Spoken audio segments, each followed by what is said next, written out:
Hello friends, my name is Gagandeep Kaur. Today I am going to represent one of the script in the Visual Studio Code. First of all, I am using import random here, which is used to show the number randomly. After that, a is a variable here in which I will take the input from the user, that the user have to enter their name.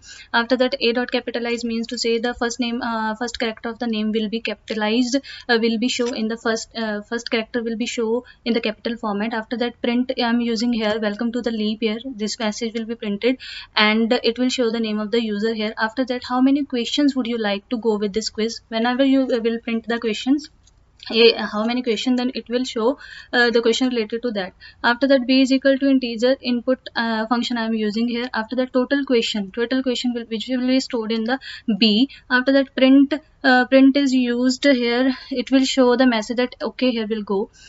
Correct answers is equal to 0. I'm using a while loop, which is in this while loop, num is equal to random.randint.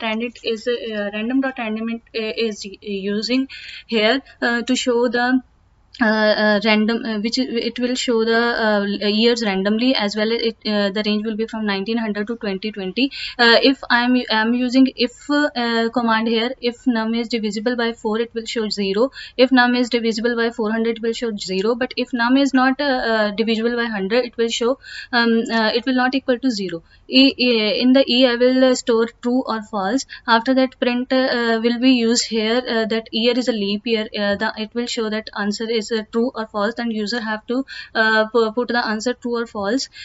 Input function I'm using, which will be stored in the f command. So f variable.